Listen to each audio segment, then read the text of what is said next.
I'm John Emmons, intern at Lawfare, with an episode of Rational Security for January 29th, 2023. For today's episode, the team at Lawfare decided to cross-post this week's episode of Rational Security, a podcast hosted by Scott R. Anderson, Quinta and Alan Rosenstein, in which they cover the week's big national security news stories. Today's episode is entitled Rational Security 2.0, the M1 Abrams Accords Edition.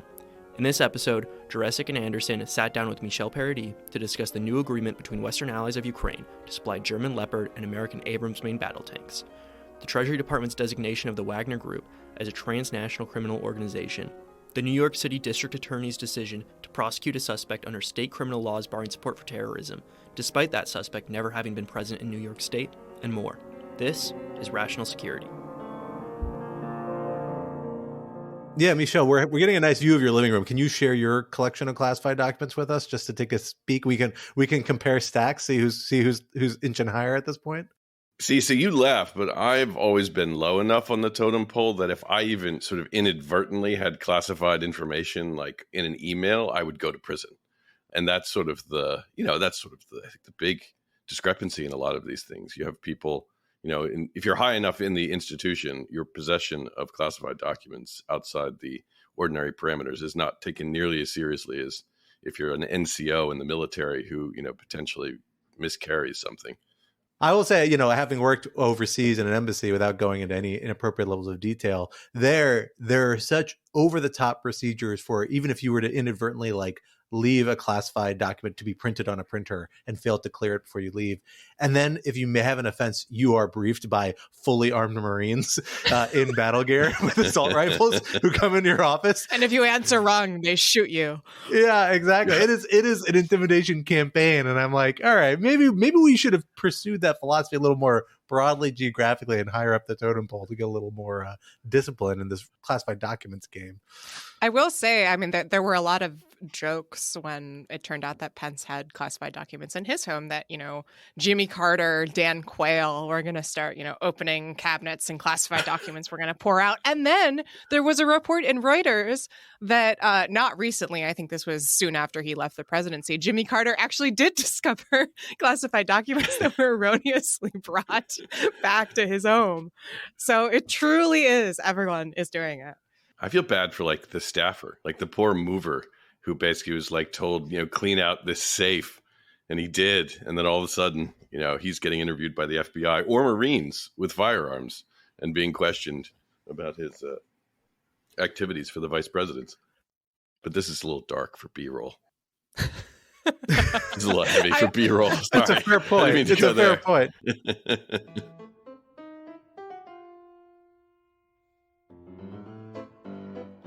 Hello, everyone, and welcome to Rational Security. I am one of your co-hosts, Scott R. Anderson, and I'm here with one of my other co-hosts, not two, unfortunately, this week, Quinta Jurecic. Hello. But in Alan Rosenstein's stead, we are thrilled to have with us lawyer extraordinaire, counsel for the Military Commission's Defense Office, partner at Curtis Millett Provost. We are thrilled to have with us Lawfare friend and contributor, Michel Paradis. Michel, thank you so much for joining us here again on Rational Security. Thanks so much for having me back. At this point, I will say you are fortunate that I did not leave any gym clothes in the state of New York during a pandemic this time. So I think this is a much easier intro. Hopefully this time there's no additional obligations into coming on the show to discuss the return of my gym clothes of discarded dirty shorts and shoes. So thrilled to have you on under no means of coercion this time. I'm happy to be here completely voluntarily with nothing hanging over my head. Well, we are excited to have you here to talk about some stories that have been percolating in the national security news sphere for what we are going to call, in honor of one of those stories, the M1 Abrams Accord Edition. Because we've seen a breakthrough on some talks about some tanks, we've seen some interesting steps being taken by the Treasury Department, and some even more interesting steps being taken by your home state, the Empire State, New York. So let's dig into it this week. Our first topic, don't tank my chain. Western allies of Ukraine have finally agreed to a way forward in providing the country with tanks, an issue that has proven surprisingly contentious in recent weeks.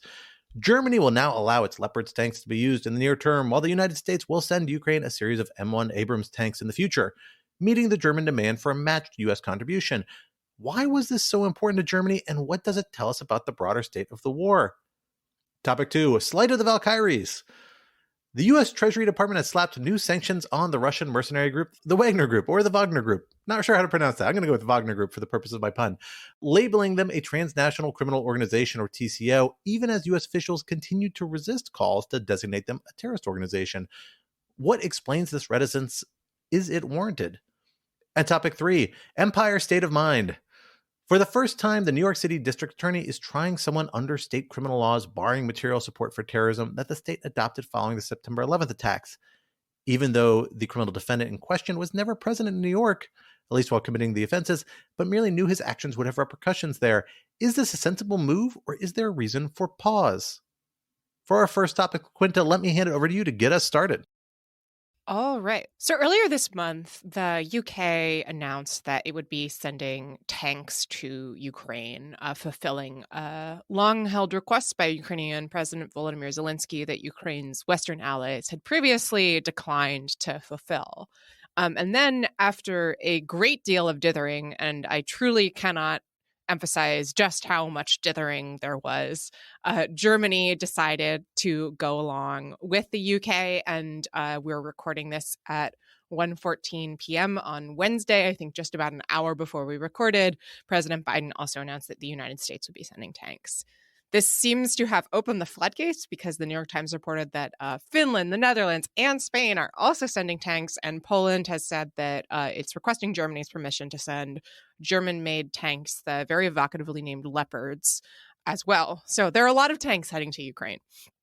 I think my main question here, there's a lot to talk about specifically with what on earth is going on in the brain of German Chancellor Olaf Scholz with all of the aforementioned dithering. But I'm really curious what you both make of what has changed in the war such that the West is now sort of falling over itself to supply Ukraine with tanks, given that previously there were a lot of concerns about whether Russia might interpret that as overly aggressive and whether it might take the war in a really dangerous direction. Michel, as the guest, let me turn it over to you first.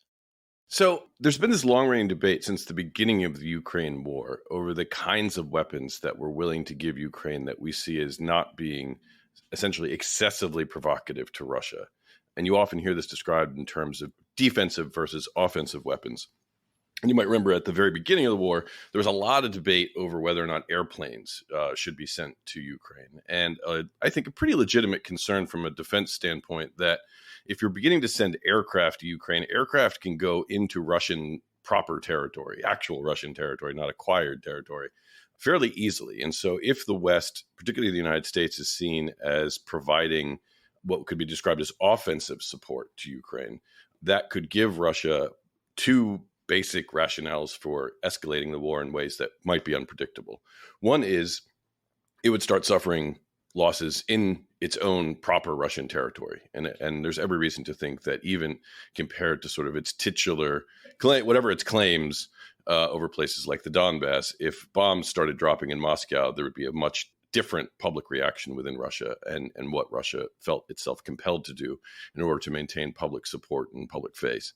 And just as significant, though, is that if you have weapons that even have that capability coming from the territory of NATO countries, Russia would be well within its rights as a matter of international law to essentially try and go upstream and even launch attacks and be at least given a legal and perfectly defensible basis to launch attacks against NATO countries that could then trigger Article 5 obligations. And so the offensive versus defensive line has always been, I think, despite a lot of criticisms and people making jokes about it, I think actually fairly carefully calibrated to essentially put some limits on what Russia can plausibly claim are legitimate bases of its own to attack NATO countries and then escalate the war. And so I think tanks have always been part of that because tanks do fall somewhere in the middle between offense and defense.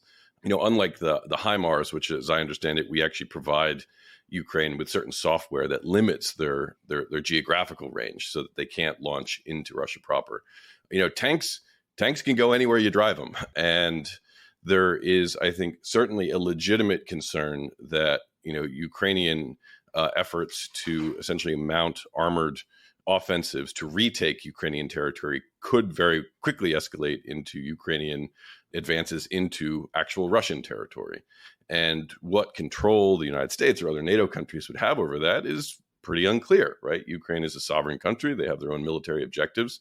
It might actually be, from a purely military standpoint, an entirely rational calculation for Ukraine to try and take vulnerable Russian territory as a way of negotiating back some of the territory that Russia had taken, which is easier for Russia to defend against a Ukrainian counterattack. So I think there are a lot of legitimate concerns about essentially escalating the character of materiel, including what are now, I think we're sending like an armored brigade effectively to Ukraine of these Abrams tanks. And then obviously these German tanks, which I think are going to be a little more useful to the Ukrainians. That's a legitimate concern. That's something to be thoughtful over. And even though I don't think there's any reflection of a waning of support for Ukraine over time, I do think there has been a very cautious approach to escalating the capabilities the Ukrainian government are able to wield in fighting off what is for them obviously an existential threat from Russia. Yeah, I totally agree with everything that Michel, I think, really usefully recapitulated there. And I'm going to add another layer to it. So this really, I think, shows some of the weird nuclear logic that layers on top of some of the strategic questions, particularly for European allies, right? Because we saw a situation where Germany pretty clearly, it seems, and they haven't quite said this, but they've said things that fall only a little bit short of this, said essentially, look, we don't want to be the ones out on the hook providing a potentially offensive system, a system that is of a new order to the Ukrainians because we're worried about Russian repercussions. And they're particularly worried about Russian repercussions to some extent because while they are a major military, they have a lot of major military capabilities. They're a NATO member, obviously. The one thing they are not that other members of the Western alliance backing Ukraine is a nuclear power. And that's one thing that Russia is. So then we saw in the few weeks leading up to this agreement, actually other European nuclear powers say, well, we will send tanks as well. We saw the UK government say, we're going to send some of our Challenger tanks. We saw the French government say, in a few months, we're going to try and transfer some of our lighter combat tanks. And then they're discussing now some of their heavier models, I guess the Leclerc model. I don't know. I think that my understanding is that they're a little heavier. I could be wrong about that. But another model that they may be sending along down the road. These agreements were kind of in place to try and get the Germans on board and be more comfortable saying we're not moving forward on our own. But even though those are both nuclear powers, that didn't seem to be enough to mitigate some of Germany's concern in this regard. And it kind of makes sense because while those are both nuclear powers, neither one is a nuclear power on the scale, on the effectiveness and operational capability of the United States, which is probably the closest parallel to Russia. And so that's why Germany needed this buy-in. And I think we've seen this logic time and time again in regards to F-16s previously, in regards to a variety of other systems where European powers don't just want a collective security umbrella. They don't just want a nuclear security umbrella. They want a U.S. nuclear security umbrella alongside of this, or strong signs of it. And that seems to be what's kind of being extended here in a way. The United States isn't going to be delivering any Abrams tanks for months and months, if not years down the line. They said, we're going to order new ones that have to be produced to send to Ukraine. The tanks they're going over immediately are these Leopard tanks, which are coming from Germany. And then Germany is authorizing the transfer of tanks from other countries to which it has sold the Leopard tanks and controls re-export rights to go and to fill out these kind of 2 battalions of 70 tanks, I think they're trying to field and be able to go forward. So that's the short term, what's going to come out. In the longer term, though, that U.S. participation seems to be a core element of kind of mitigating the perceived risk for Germany. Whether that's a real risk, whether they're worried about domestic audiences, I'm a little less clear than that because it's not, it doesn't seem like the most airtight way to mitigate a risk. Russia would respond against Germany, but not against other members of the alliance, but I'm not sure. The last thing I would note here is in terms of what they do beyond Ukraine, I am very confident they will have re-export restrictions on how these weapons can be used. That's pretty common in these sort of arms sale situations where the contract that is used to transfer these weapons will say, hey, you can or can't use them for these purposes with or without US or German or whoever permission. And so my guess is that they say they can't be used outside of Ukraine. Does that include Crimea? Does it include Donetsk and Luhansk? Those are the hard questions. I strongly suspect they say they can't be used against Russia. Now, that just depends on Ukraine complying with that agreement and then whatever leverage the exporter might have afterwards in terms of resupply, parts, maintenance, other diplomatic pressure to force them to comply with that. So it's not the tightest agreement. That certainly is not giving them the capability. But I feel like that's going to be part of the deal in terms of what Ukraine is getting, limits on how they can use these weapons. I think one thing to keep in mind, though, is that, support for the Ukrainians is, I think pretty significant in Europe, surprisingly so, given how much particularly countries like Germany are actually having to shoulder, real costs in terms of energy prices as a consequence of their country's support for Ukraine. But Olaf Scholz is heading a coalition government that is pretty left-wing and pretty dovish, and supporting Ukraine with heavier artillery, including tanks, is actually not popular in Germany. I came across one poll that said anywhere from, only about a third to at most a little less than a half of Germans even support sending tanks to Ukraine. There is, I think, a genuine cultural concern about escalation, and just a general cultural concern about, the legacy of the last time that Russia and Germany were involved in a war in Ukraine. That's something that Russia has used to great propaganda value in its own conflict. And I think it is something that Germans are just very naturally going to be sensitive to, having that thrown into their face. So I do think there's a domestic politics to a lot of these international politics that goes on as well. And it's tricky. It can be a really tricky balance, particularly for the leader of essentially a left-wing coalition government that is not automatically going to be favorably disposed to projecting German military strength in Eastern Europe to begin with. And so is your understanding then that that's kind of what is behind the weird psychodrama of Olaf Scholz? Maybe I'm being a little too harsh here, but I will say, in trying to figure out what was going on with Germany's view here, I was deeply confused and then felt a little bit better when I saw that Politico had an article essentially saying that all of their staff was also deeply confused. So to what extent is this like Scholz personally? To what extent is it Scholz kind of grappling understandably with internal domestic German political concerns? I think you would need a mind reader to fully figure that out. But I do think you can't. I think one of the reasons why it took the United States to actually send over Abrams tanks, which are, for a lot of reasons I'm happy to get into, not ideal even for Ukrainian purposes, was I think Germany and Olaf Scholz in particular did not want to be seen as leading an effort to export essentially a new fighting capability or a significant escalation in the fighting capability that Ukraine now has at its disposal against Russia.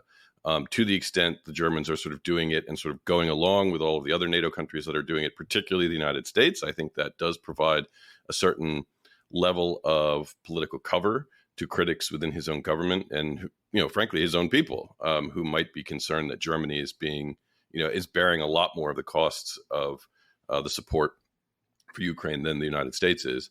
But how that's all being weighed out in Olaf Scholz's mind, I am by no means the person to psychoanalyze the head of state of Germany. I will just say, Scott, I am curious for your thoughts, but what I really want to see is for Olaf Scholz and Senator Chris Coons to swap places one day. And then we could see if anybody would actually notice, because they look frighteningly similar. I hope Chris is really, really good German. That's the one angle here. And then Olaf can really pull off that Connecticut accent. Otherwise, those vowel sounds are killer. It may be a bit of a challenge to pull off the ruse. But I'm intrigued. I'll say one thing about this German, because I think the Germans have gotten a little unfair criticism in this regard, which is that if you read most of their comments, a lot of their comments are in a very German way. And I like this about Germans and I sympathize with it. So this is maybe me defending them more is perhaps warranted, but in a very German kind of Einstein, here is what we do. We build it one stone at a time, method building way of thinking about things. They're actually walking them through their internal legal process for approving these tanks, because they basically said, no, we don't anticipate any problems on this. But in the end, the chancellor is going to have to decide for the country. And that actually is their legal process. Like, there's a committee of advisors that votes on it. It goes to a cabinet, or kind of like a subcommittee on the cabinet, it seems like. But then the chancellor has to sign off on it. And I suspect this is the fact that you have, as Michel's, I think, very aptly noted already, a lot of people who are kind of uncomfortable with this sort of decision making here, and making clear like this is a political determination being made by the leader of this party and the leader of this government, and not wanting to individually shoulder a kind of unorthodox portion of it. It's also a little different from the United States operates, because we have a kind of like very unitary executive driven foreign policy and defense policy in particular. we tend to pre-clear these things. So it's rare that, you don't get the White House and Defense Department on a big decision like this, one getting ahead of the other or kind of telegraphing messages until they've already reached an internal decision. They have to do something. And at that point, like, there aren't really strict, rigorous internal process about that are transparent to the outside. So we're used to the executive, once a decision is made, being able to say, oh, here's the decision, we're going to move forward with this.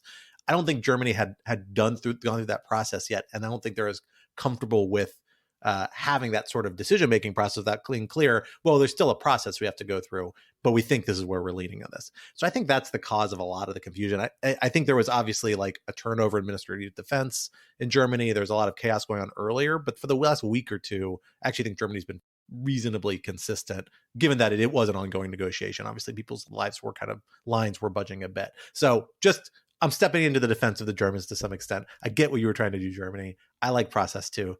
God bless you. You process monkeys, you.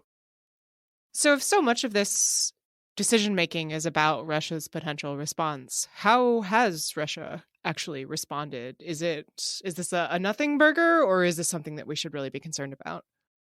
Well, so the statements I've seen from Russian officials are, I think, what Germany kind of expected or feared in terms of a statement. Although, again, I think we have to question what is behind it. Russian officials basically have come out and said, well, this crosses all red lines. There's no such thing as a red line anymore, I think is the actual quote I saw, or something to that effect. And then they specifically invoked, Nazi tanks rolling into Russia, prior to World War II, in the midst of World War II. So exactly what you would kind of expect, right? Then again, strategically, that's exactly how we would expect Russia, whatever its actual red line or strategic calculus might be, to signal to Germany and to Europe saying, oh, every step you take to help Ukraine further is another major escalation and may push us towards really taking dramatic steps. I personally very much doubt this actually changes the strategic calculus much for Russia. The United States has dramatically ratcheted up its sort of support for Ukraine in terms of technology, in terms of dual use weapons, in terms of having both offensive and defensive capabilities. We've seen the HIMARS system being implemented really dramatically and hitting targets in far eastern Ukrainian territory, very close to the border. So, and that hasn't really budged Russia's primary red lines that we care about, which is about taking military action outside of Ukraine. And I don't expect this is going to cross that line, because they know once they do that, they've kicked open Pandora's box. And there's a lot more the West could do to back Ukraine or to involve themselves in this conflict if that box really gets kicked open. Maybe there'll be little provocations. I'm sure there'll be more rhetorical fire. Maybe they'll, clamp down on grain deals and things like that. But in terms of those fundamental red lines, I kind of doubt this changes it. And I will say part of that is probably because you're going to see a lot of signaling coming from Americans, Germans, and Europeans to Russia saying, we're not authorizing the Ukrainians to use this against Russians in Russian territory. This is just about Russia. Although maybe Crimea, maybe Donetsk and Luhansk. Well, going from some measures against Russia overseas, let's go to some measures against Russia at home, because we have seen the United States' own Treasury Department take an interesting step this past week. I think this podcast listeners will already be familiar with the Wagner Group, the Russian mercenaries, quasi-state, although I think technically independent, paramilitary organization that uses and sends former Russian soldiers and soldiers from other places as well to different corners of the world as private security contractors, heavily involved in Syria and other fronts supporting Russian military and political endeavors, now heavily engaged in Ukraine on the ground as kind of a corollary alongside regular Russian military forces. Kind of famously in recent weeks has been recorded trying to recruit additional soldiers from Russian prisons, saying you will get out of prison early and a stipend if you come join the Wagner Group, and then brutally murdering some of them when they defected, as was reported recently in some newspapers with some really disturbing stories and footage. A pretty brutal organization that has been tied to humanitarian abuses and terrible military movements really around the world, and that we've seen a lot of people arguing more steps need to be taken against. This step by the Treasury Department is probably the biggest one of those. They've now labeled the Wagner Group a Transnational Criminal Organization, a TCO, which invokes a sanctions regime under the International Emergency Economic Powers Act that blocks its assets and imposes potential penalties on people that engage it in ways that I think is most usefully described as material support, basically support its activities in various ways. But they haven't taken the steps some people have urged to actually designate it a foreign terrorist organization, which is a kind of longstanding statutory designation regime for terrorist groups that often gets the most attention of these different regimes. Nor have they taken steps to designate it a specially designated global terrorist, which is the separate IEPA-based sanctions regime for terrorist organizations. Michel, I know you've spent some time with these different regimes, thinking over them, dealing with them over the past. I know you've been following this story a little bit. Tell us what your thinking is. Why do we see this reticence around these terrorism designations? And do you think it's warranted? And how much does this TCO designation get to the same place, perhaps? In certain, just straightforward practical steps, it does get to a very similar place as having had Wagner and Prigozhin put onto the designated national list under the terrorism regime. As some of your listeners probably know, you have the overall IEPA regime, which is essentially the statutory successor to the Trading with the Enemy Act. And under that, there are various essentially programs, all created by executive order, that are designed to target particular either countries, so Iran, Sudan, North Korea, or sort of categories of transnational malign activity. Terrorism is obviously a big one, but global Magnitsky is sort of part of this IEPA regime to some extent. You have President Obama in 2011 created a transnational criminal organization list that has everything from the Zetas to the mafia on it. So where precisely a individual gets designated or organization gets designated is, of generally not significant practical effect. The practical effects of being listed at all in one of these regimes are basically the same, because it puts you under IEPA's civil and criminal penalties, which are incredibly significant if the government chooses to enforce them. The practical effects can be different because the Office of Foreign Asset Control, OFAC, creates various licenses, basically exceptions to the sanctions regimes that are more or less tailored to each individual sanctions regime. So some have essentially broader licenses for medical supplies, technology transfers, providing mail, NGO support, religious activities, etc., that aren't necessarily present in another, or at least not present with the same scope as in another. But as a practical matter, being a transnational criminal organization versus an international terrorist organization for IEPA purposes is not going to have a ton of practical significance.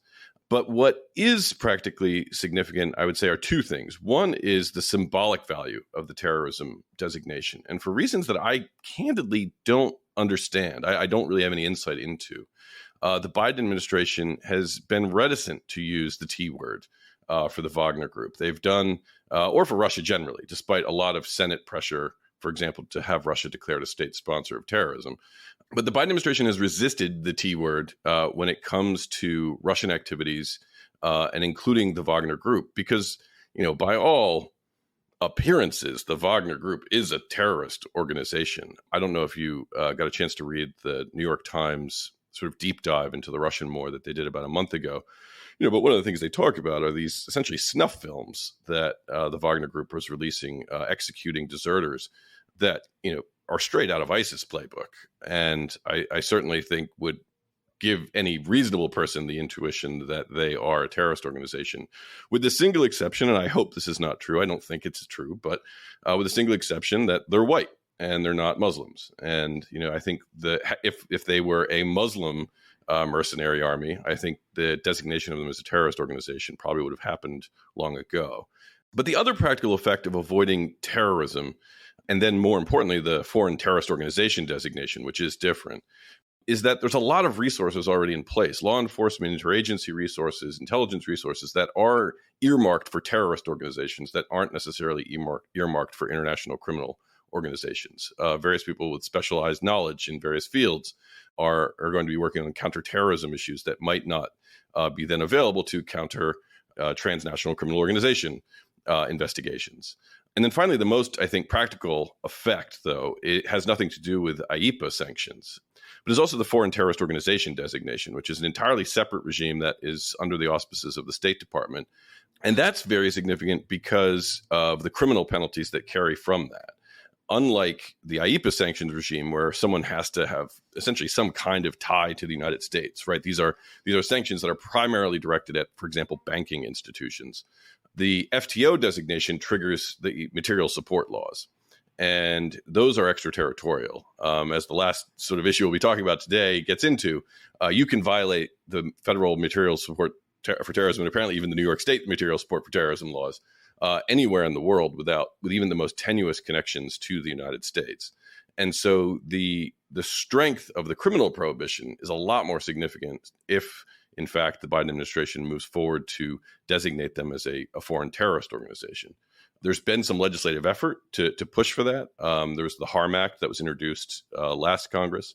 And there is some precedent for this. Dianne Feinstein, actually, a resolution sponsored by Dianne Feinstein in the Senate about 10 years ago, was really one of the principal reasons that the Haqqani network was ultimately designated as a foreign terrorist organization, something that the Obama administration was, in a sense, kind of reticent to do for a long time because of the Haqqani's sort of unique status in Afghanistan and Pakistan. So there's definitely a lot of pressure there. Why the Biden administration is not crossing that threshold is kind of a mystery. There does seem to be this resistance to characterizing Russia's activities, particularly in Ukraine, but Russia's activities generally as a kind of terrorism, even though, the duck seems to be quacking. Yeah, I'll just say, I mean, it really is worth emphasizing just how awful a lot of Wagner's exploits are, and pointing to that same New York Times piece that you referenced, Michel. It's essentially that Wagner recruited people who were in Russian prisons to fight with them in the war in Ukraine. And then in the case of at least one person, when he deserted on the front line and was traded back to Russia. Yeah, I mean, it's a snuff film. They're describing cold-blooded murder in a really, really gruesome way. They've also been involved in similar actions across Africa. I'm not precisely sure where, but I know it's in multiple countries, I believe, in the center of the continent. They've been involved in various disinformation operations, which is not nearly as severe, but still worth flagging. And it's also worth mentioning that they're run by Yevgeny Prigozhin, who is often known as Putin's chef, because he also runs a catering business. And people who were following the Russia investigation back in the day will recall that he was also behind the Internet Research Agency that ran efforts to interfere in the 2016 U.S. election, all of which is to say that not only is Wagner sort of unbelievably awful, but it's also extremely closely linked to the Russian state and to Putin personally, which kind of leads me back to, I mean, the same question that I just asked in the previous segment.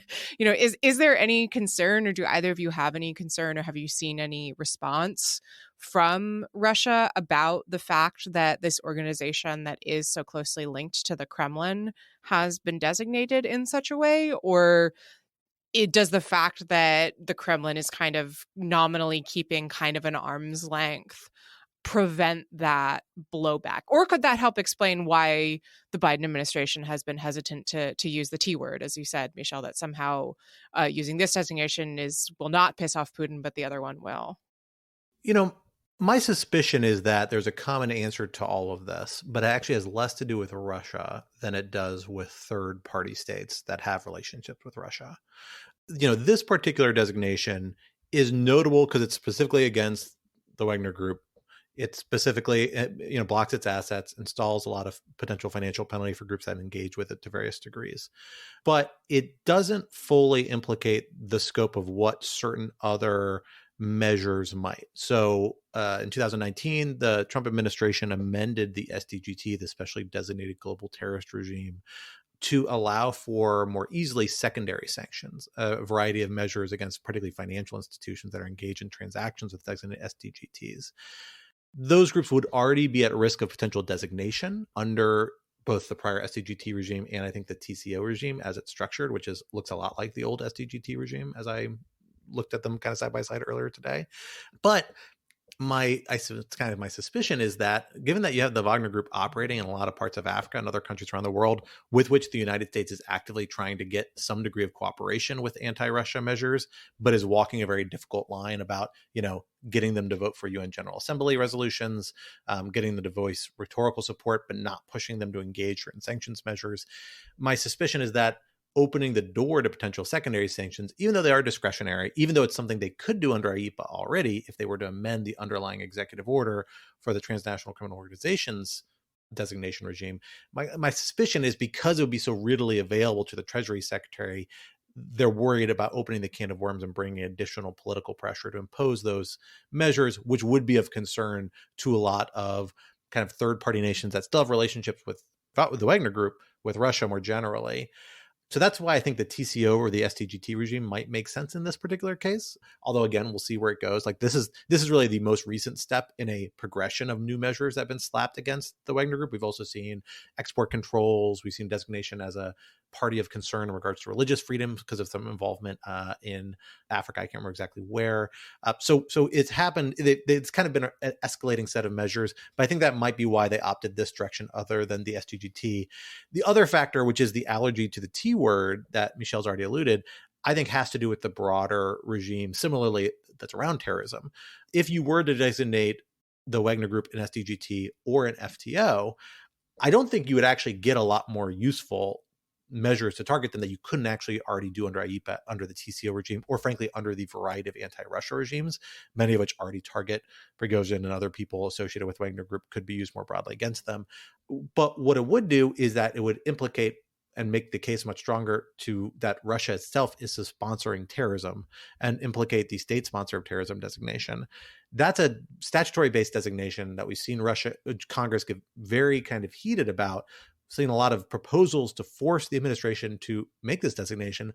But that kind of real negative repercussions, at least on two fronts. On one front, it is taken as kind of a signal that, there are all these measures, secondary sanctions, that any sort of engagement essentially with a designated state sponsor of terrorism can trigger all sorts of criminal and other penalties. I think that's a little overstated because, again, you could recreate most of those with IEPA authorities if you wanted to, but this would kind of ratchet them up to the highest degree at least. But more importantly, potentially, is that it would open up all this domestic litigation because it would strip Russia's sovereign immunity for the variety of the assets that are held in the United States for U.S.-based, U.S. national claimants. So would it mean that a lot of frozen Russian assets that right now the United States is trying to use as leverage against Russia and is trying to preserve as potential reparations for Ukraine down the road would all of a sudden be exposed to domestic litigation? Now, they could designate Wagner Group an FTO and not designate Russia a state sponsor of terrorism. I'm sure they could. But given the amount of political pressure, I suspect they see that once they make the initial capitulation of this is a terrorist group and that right now has very transparent relationships with the Russian state, the political basis on which they can withhold SST designation becomes much more tenuous, much weaker, and lots of negative policy consequences follow.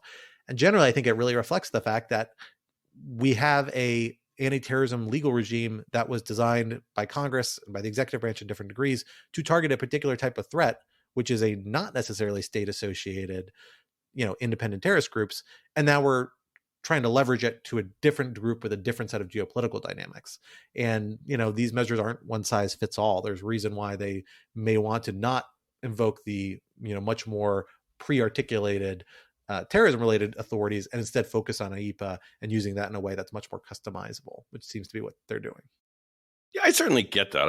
I think that's all right, and I think the political calculations and diplomatic calculations that are being made are, I think sound. I can't really dispute anything you said as being reasonable. I do, to some extent, worry though that being too clever about it also has its own costs. I think there is probably something to be said for a certain amount of clarity that when you have a group like the Wagner Group acting like Hezbollah, right, which has always been essentially a state-sponsored terrorist organization with, complex political international relationships. There's a party in Lebanon that it basically is part of Hezbollah, that sort of lacking that clarity in one case, I think can compromise your ability to even have credibility in negotiating with our international partners over, for example, ramping up Russian sanctions and cracking down on groups like Wagner. Because for as much as, we can sort of say, well, is Wagner do they entirely sort of fit the mold of Al-Qaeda, which is certainly what the modern sanctions, terrorist sanctions regime is built around. Do they really fit the model of the Zetas, right? They're not a drug cartel. It's not organized crime in the sense of, international profiteering and trafficking in the same ways that we ordinarily think of, the Yakuza and the other people who are on the other organizations that are on the TCO list.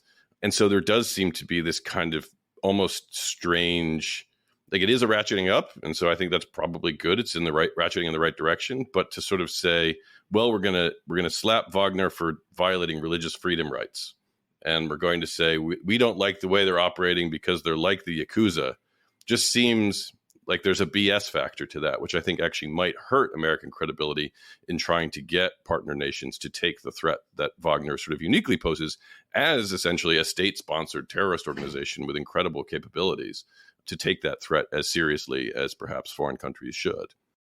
Another question I have here, this is kind of bringing, again, our two first topics together, is what we see as the potential dynamics from Congress here. And what I mean by that is that, early in the Ukraine war, it felt like there was often a dynamic where a lot of folks in Congress were really raring to go on backing Ukraine and supporting Ukraine in often increasingly aggressive ways. And the administration was really the one putting the brakes on it for fear of escalating into a dangerous position with Russia. Now the dynamic has changed, mostly insofar as the new House Republicans who are now in control, I think not universally, but there is a stronger and louder block of sort of, I don't even know what to call them, they're not like really anything other than sort of vaguely anti-Biden, and therefore Biden is providing help to Ukraine, and therefore we don't like that. But they're essentially pulling in the opposite direction, whatever we want to call that direction. And so, whereas previously I might have said, perhaps we might be concerned that there would be voices in Congress pushing for even, pulling out the T word, moving in a more aggressive direction, maybe that's less of a concern now. I don't know. I'm curious what you both think on that, acknowledging, of course, that if I'm understanding correctly, all of these are sort of actions that can be taken entirely by the executive, and this is really just a question of political pressure from Congress rather than Congress actually taking any sort of substantive action. Yeah, the Harm Act itself is kind of an interesting law that, in terms of actually attempting to direct the State Department to list Wagner as a terrorist organization. That's a bit unique. It's not obviously constitutional to me. I think there's at least an interesting open debate about can Congress, in essence, direct a member of the State Department to make a certain designation. Ultimately, Congress could just designate them themselves, but that's not quite what the Harm Act does, interestingly enough. And even the Feinstein bill, which had the effect in, I think it was in 2012, of essentially leading to the designation of the Haqqani network, didn't actually force it. It was sort of like a sense of Congress that the Haqqani network should be designated as a foreign terrorist organization. And Secretary Clinton sort of took that lead and went with it. But the domestic politics, it's hard to know, right? You do have sort of just the anti-Biden policies. So anything that Biden loves, there's a certain faction of Congress is going to hate it because Biden loves it. And there are certainly lots of cheerleaders against, U.S. support for Ukraine, on the right and on the left too. There is sort of there are some interesting bedfellows around this, which to me, is again just a political matter, I think would make, to the extent you're trying to head off concerns about over-escalating the U.S. response, I think focusing on the really malign activities that Russia is engaged in, or that Russian agents like the Wagner Group are engaged in, as opposed to trying always to frame everything in this global struggle of Ukraine versus Russia, might actually be beneficial because it narrows the focus to, and it sort of forces the opponents of the administration to defend the Wagner Group, right? and that's not something I think most members of the House and Senate would actually be willing to do. And so I do think there are political upsides to sort of focusing on, again, Russia's really the actions that Russia is taking that are really profoundly malign.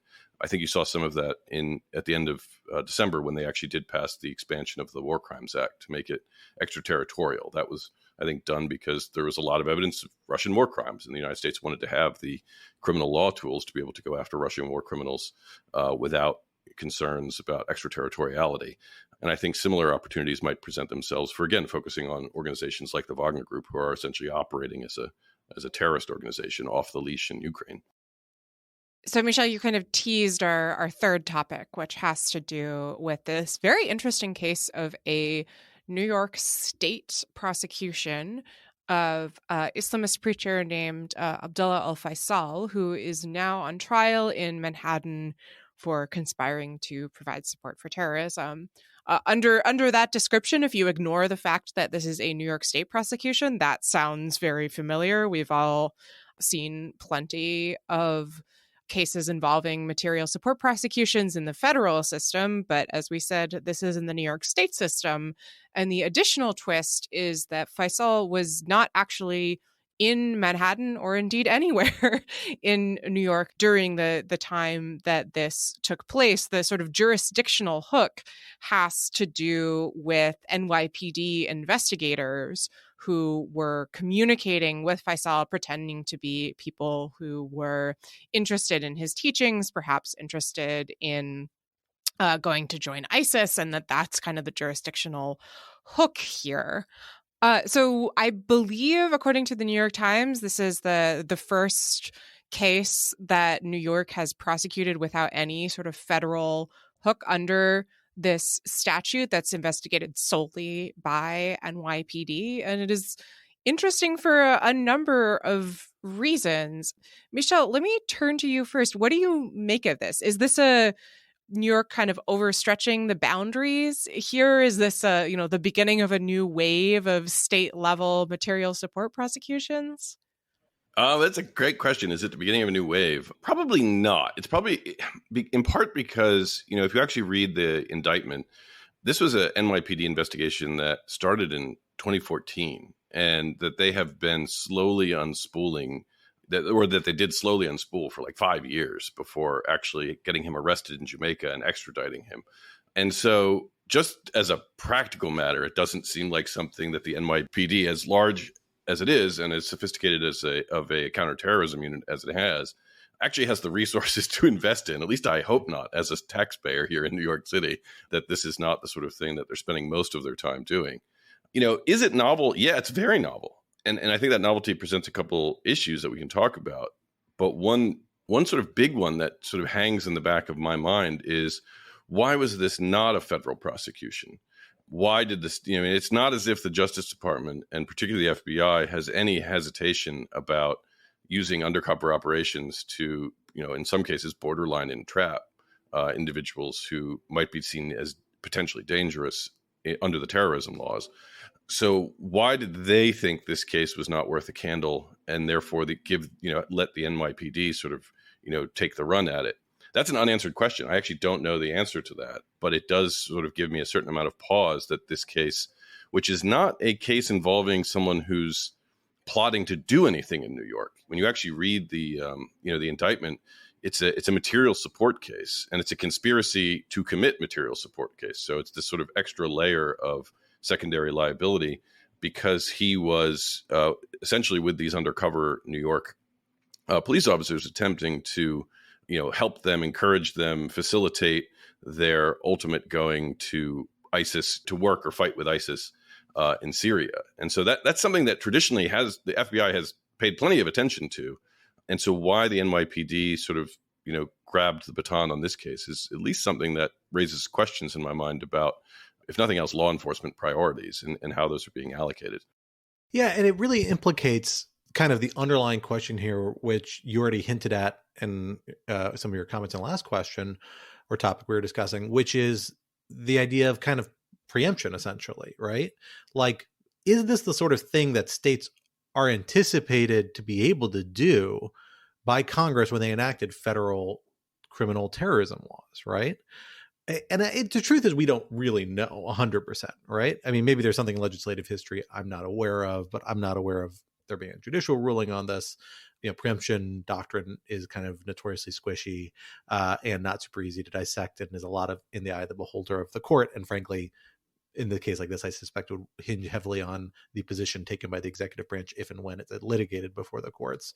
But it's kind of a hard question, right? On the one hand, you could see a case being made that this is a hard set of crimes to prosecute. And of course, you would want, a village to raise this child of prosecuting terrorism. And so you will decentralize and allow people, 1,000 flowers to bloom in combating terrorism in various regards. And I suspect maybe if you'd asked some people right after the 9/11 attacks for a couple of years, they would have said, yeah, sure, let 1,000 flowers bloom. Let's all of us go after terrorism to different degrees. I think a more reasonable view, probably now, 20 years after the fact, and that people have gravitated towards, is that combating terrorism actually intersects with a lot of other U.S. interests. It's a complicated, difficult issue. It raises lots of constitutional issues. It raises lots of human rights, international law issues and questions, and requires a little bit of a careful hand. And for that reason, you would not want 1,000 flowers to bloom. You would not want 1,000 cooks in the kitchen. You would want somebody best positioned to evaluate the national interest to do this, and that's usually the federal executive branch. And then the politics around this are so difficult anyway. No president's going to want to weigh into a court and say that, and say, no, we really think states shouldn't be able to do something like this. But they might if this were a really problematic case. It strikes me as this one isn't. I think probably the Justice Department or federal government would have gone to the New York state government and said, hey guys, cut it out. Don't make us go into court and actually argue you can't do this. Let's not bring this particular case. Maybe they've done that with other cases. That's why this is the first one. It's the one that's kind of vanilla enough to be brought. But it's a really tricky policy question this raises. This particular prosecution, maybe not so much. It seems like a pretty straightforward case of material support. The biggest question is jurisdictional, because again, the hook is just that the police officers that asked this person for help connecting with someone to ISIS did so from the state of New York and claimed to be residents in the state of New York. That's the only hook I can find, which seems a little weak, but maybe enough because the guy has been extradited and is now in New York state and they can exercise, tag jurisdiction over him. It is like, I wouldn't be surprised if this succeeds, and maybe it won't raise the bigger policy questions because it's just such a sui generis case, but those are tricky policy questions. And I actually think it's worth thinking about in the other context where we think about terrorism, maybe even more often these days, in the domestic terrorism context, because it's almost the mirror opposite, right? Like that's a case where actually there are real substantial constitutional barriers on the degree to which the federal government can, completely federalize those sorts of offenses. Probably, we don't 100% know, but I suspect there are some at least, and that where they really do rely upon coordination from local and state law enforcement to lead a lot of those investigations, both because it is highly decentralized sort of threat and is spread across the United States, and because of that, it's really implicates a lot of the sort of crimes that states traditionally have primary jurisdiction over, not the federal government. And so it's such a sharp contrast in how we approach two prongs of what we think of as the same phenomenon, terrorism. It's really hard to balance out the different equities.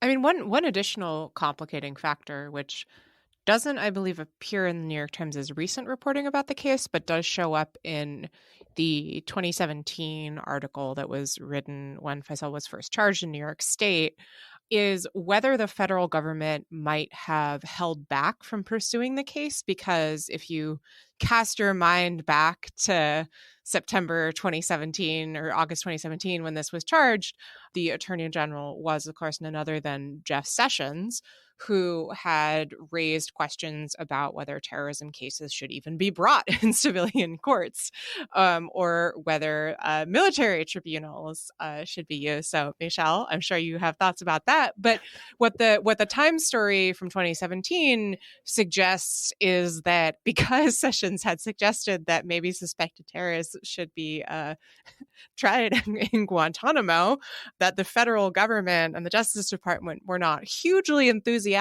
about beginning any federal terrorism prosecutions during that time that would require the massive administrative logjam that would be sending someone to Guantanamo and then figuring out what on earth to do with them once they were there. So I do wonder to what extent that played into the thinking. Well, Jamaica is a lot closer to Guantanamo than it is to New York. So maybe that was at least part of their calculus. It's a really strange case. On the one hand, screw this guy. He was clearly up to no good, and it's hard to feel too much sympathy for him, and particularly as a New Yorker. And I would feel a lot less sympathy if, again, he was plotting to do something in New York.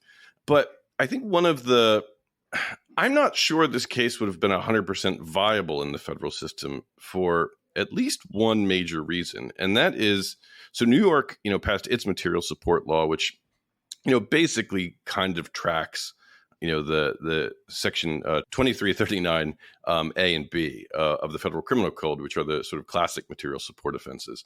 But they enacted it right after 2001, which is significant because that's before the Humanitarian Law Project litigation really got underway in the Ninth Circuit. And a major consequence of the Humanitarian Law Project litigation was not only the sort of famous Supreme Court decision in 2010, but it was a lot of legislative changes that Congress made along the way to narrow and clarify and make the provisions of material support, and indeed what is material support, far more specific to avoid real First Amendment problems that the statute was identified to have in the Ninth Circuit in the litigation ultimately leading up to the Supreme Court's decision.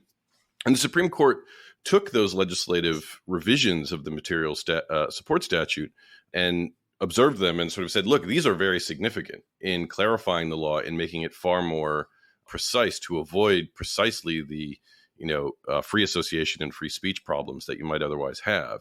And, what side of the line is this indictment on? I've seen enough of these indictments to not be completely shocked that some of the major allegations are his essentially spreading propaganda.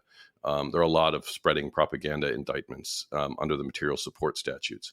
But without even those statutory safeguards that Congress put in place to sort of protect First Amendment interests, it strikes me that this sort of, again, 2001 era law it sort of lacks a lot of the lessons learned that the federal government was able to develop in the course of doing terrorism prosecutions over the past 20 years, some of which I think are quite, important for civil libertarian reasons like freedom of speech, but also some of them are for just straightforward, how do you prosecute and get a strong and robust conviction that's going to stand up on appeal, lessons that the federal government has learned, so that, you have, the statistics are, various, but typically it's like a 95 to 99% conviction rate in these material support cases in federal court. And so maybe as someone who does have a bit of experience with trying to bring with the government bringing material support cases outside of the federal court system in kind of an experimental way, I sort of, put my hand on my wallet and hold it a little closer because I'm afraid that they're going to run into problems that they haven't foreseen just by virtue of the novelty of what they're trying to do. Well, and it's worth bearing in mind the kind of intelligence office within the New York Police Department that has originated this case, bringing it forward, has run into lots of legal trouble over the years. Most notably involved in a pretty high profile set of litigation around a bunch of surveillance activities they pursued against American Muslims in New Jersey, I think in the state of New York as well, and maybe in this kind of surrounding metropolitan area, for which they've been kind of under a degree of judicial supervision for the last few years, or at least were for several years. I don't know if it's continuing. So there's a little bit of a, innovative element that has come back to bite them. In this particular case, I don't know exactly what that hook might be, but there might be something there. I will say, if nothing else, the indictment we saw really hinges upon a lot of messages that's not particularly encouraging, because a lot of the inferred meaning of these messages they're sending back and forth that they cite is on the interpretation of terms like hijra and dar al-harb, which are kind of Arabic terms that have different meanings, and that the police department is saying in this context this meant assisting ISIS, and they don't always mean that in a variety of other contexts. Now in this case, this defendant is a well-known guy who's pretty well documented, having pursued activities backing ISIS and other national terrorist groups in the UK, in Jamaica. I don't have reason to doubt, just by virtue of the focus on those terms, that there's actually like a major evidentiary gap here. But certainly we've seen, federal government wrestle with making a lot more out of exchanges than might be appropriate in ways that can be pretty insensitive to Muslims and Arabic speakers and people who think about these terms in their broader context and the way they can be used in a non kind of malicious fashion and not certainly non-criminal fashion. So the focus on that, I think underscores again that it might not be the most sophisticated experience effort brought in this particular case. And that just means it might run into issues down the road, certainly if it were replicated in the future. Again, there may be a good reason to think it's not, though. Then again, New York is still funding this intelligence office, so we don't really know. They seem to have decided it's worth some sort of long-term commitment to some degree, and maybe this is the tip of the spear for a broader effort. Well, folks, that is all the time we have for this conversation today, but this would not be Rational Security if we did not leave you with some object lessons to think over in the week to come until we are back in your podcast devices. Quinta, what is your object lesson to share with us this week? I would like to recommend another podcast, which I recently binged on. It is called Ooh, no Shameless. competition. It's a very different podcast. It is called Shameless Acquisition Target, and it is by a longtime, I think, executive in the podcast biz and podcaster Laura Meyer. It is a delightful little romp that is essentially about her decision to cash in and sell out on podcasting. Those are her words, not mine. And in order to buy a house. And in the process, it's sort of a walk through the guts of the podcasting industry. How the sausage is made, how the money is made and not made. I found it very funny and lively. It has a really distinct voice. And I also learned a lot. I should also say I checked this recommendation with our friends at the Goat Rodeo podcasting studio before I made it, just to make sure I wasn't embarrassing myself. And I've been informed that Ian Enright is pro. So Shameless Acquisition Target, I highly recommend it. I think there are about 8 episodes. I listened to the whole thing on a cross-country flight, and it made the trip much more enjoyable. I will say, even the website for this podcast is kind of amazing. Oh, the merch is so good. Amazing. They just says merch in all caps, like every 8 words, and it's just bright, colorful flashes, kind of like McDonald's style, just red and yellow, designed to make you hungry and think of ketchup and mustard, just to get you salivating over whatever it is this person's selling. So I'm excited to check it out. It is on my list. For my object lesson, I wanted to shed some light on a musical artist that I actually was surprised to learn I have not actually mentioned, because she has been in my kind of constant playlist really for the last several years. Maybe I may have started listening to her before we started RATSEC 2.0, which may be why I haven't mentioned her. And that is a young woman named Katie Pruitt, who is a fairly young, I think she's in her like mid-20s, musical artist, has just one album, Expectations, that she released in 2020. But that is a phenomenal, absolutely rocking album that she is often classified as a country artist, which I don't think is quite right. She's got kind of like the Southern rock country vibe, very kind of like Neil Young, 70s, early 80s, like heyday of rock vibes, which really shows through because she actually has a single where she does a couple covers of Neil Young that are phenomenally well executed, but very guitar heavy, really exciting, interesting stuff. And she sings like these kind of country rock influenced, kind of classic rock sounding songs that are just phenomenal.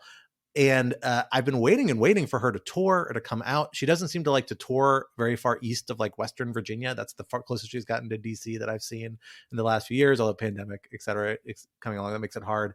But she's released a couple of phenomenal little singles along the way. There's one called Merry Christmas, Mary Jane, about being high on Christmas. That's very funny and interesting. A lot more touching, interesting ones. Those Neil Young covers are great. But if I'm reading her Twitter account correctly, it seems that she was in the studio recording an album as of like 2 weeks ago, meaning it may actually be coming to fruition, coming out, and then hopefully a tour to follow. So I will flag for you now. Check out Katie Pruitt. Wherever you listen to music, Expectations, especially if you're into rock music or country tinged Americana style rock music, it's really phenomenal. I think one of the better albums I've listened to in a long time. And get ready for the next album to drop, because I'm really excited about it. And I will be probably not in the front row because I'm kind of old, but somewhere in the back, if and when she ever deigns to tour in the Washington, D.C. metropolitan area or somewhere else I can reach readily. All right, Michelle, why don't you bring us home? What do you have to share with us this week? So mine's less of a recommendation than it was just, it is a cat. And so as you all probably know, it's Lunar New Year this year. And this year is the year of the rabbit under the Chinese zodiac. But in Vietnam and a few other Southeast Asian countries, it's the year of the cat instead of the rabbit. And the legend goes that Buddha, the reason the Chinese zodiac does not have a cat is that the Buddha had all of the animals come and do a race. And that's how we get the animals of the zodiac. And that the rat and the cat used to be friends, and they're both the smart animals. And so they tricked the ox to carry them across the river so that they could get to the race. But the sneaky rat kicked the cat off the ox, so he did not get to the Buddha in time. And so the Vietnamese basically want to sort of return the cat to its rightful place as the enemy of the rat, and so returned it to its place, essentially penalizing the rat for cheating and taking away the bunny's place on the Chinese zodiac. So I loved this story. I thought this, especially as the father of 4-year-olds, this is a great sort of Lunar New Year story. But I also found, and I think this is just as awesome, it may just be that the word for rabbit in Chinese is meow. It's basically said meow. Please, listeners who actually speak Chinese, do not penalize me for my lack of tones. We'll put Michel's Twitter handle in the show notes. You yes, can go please, ahead and complain please do. directly on the pronunciation. No need to loop us in on that. Please turn to him directly. And sure enough, the word for cat in Vietnamese is meow. And so when they heard rabbit, they heard meow, and cat, and so the rabbit became a cat. But in Vietnam and many other places in Southeast Asia, this is the year of the cat. And so happy year of the cat, or of the bunny, depending on your preference. I love it. That is a phenomenal story. That's a delightful story. I like that. Calendar. I feel like, Chinese calendars and other calendars are so much more interesting than our particular calendar. We got to get some more kind of symbology wrapped into this to some extent. But 2023, I guess, is fine too. That's okay. Well, folks, that, for better or for worse, brings us to the end of this week's episode. Rational Security is a production of Lawfare. Be sure to follow us on Twitter at RATL Security, and be sure to leave a rating or review wherever you might be listening. And while you're at it, visit lawfareblog.com for our show page with links to past episodes, for our written work and the written work of other Lawfare contributors, and for information on Lawfare's other phenomenal podcast series. And be sure to sign up to become a material supporter of Lawfare on Patreon for an ad-free version of this podcast and other special benefits. Our audio engineer and producer this week was Noam Osband of Goat Rodeo, and our music, as always, was performed by Sophia Yan. And we are once again edited by the wonderful Jen Patcha Howell. On behalf of my co-host Quinta and our special guest Michel Paradis, I am Scott R. Anderson, and we will talk to you next week. Until then, goodbye.